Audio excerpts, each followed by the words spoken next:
qui ci stiamo estinguendo.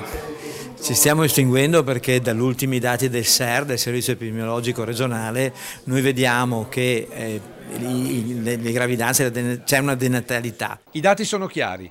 Nella Marca, come in Veneto, in 10 anni c'è stato un calo del 28% delle nascite, come dire che più di una culla su 4 è rimasta vuota. A questo va sommato il calo costante delle coppie fertili, sceso al 68%. I dati dicono che ormai anche nel Veneto, e in particolare in provincia di Treviso, la media è di 1,36 bambini per donna e l'età si sta alzando da 32 a 33 anni. Del resto già in natura, in età fertile, la probabilità media di una gravidanza è del 25%, che scende progressivamente con gli anni. Ecco perché su 100 coppie trevigiane almeno 40 si rivolgono al medico per avere un bambino. Ma anche qui c'è una sorpresa. La PMA, ovvero la procreazione medicalmente assistita, ha solo il 23% di probabilità di successo, mentre i successi maggiori sono ottenuti seguendo naturalmente la coppia.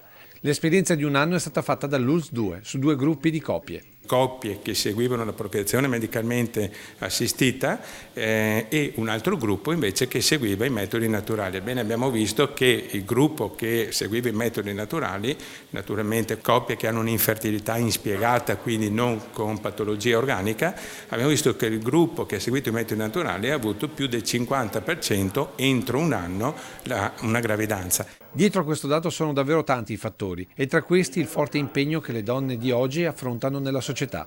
Per questo l'ULSS-2, con il Centro della Famiglia, ha istituito il primo corso per il consulente di coppia con queste finalità. Farà un po' da accompagnatore, da sintesi, in modo che la coppia possa incontrare i vari professionisti. Una denatalità che non verrà coperta con l'immigrazione, perché anche le donne straniere tendono ad avere meno figli. E tra i luoghi comuni da sfatare c'è la natalità di chi proviene dall'Africa. Anche loro si stanno parzialmente occidentalizzando, in che modo? Questo perché cominciano ad avere meno figli rispetto a un tempo.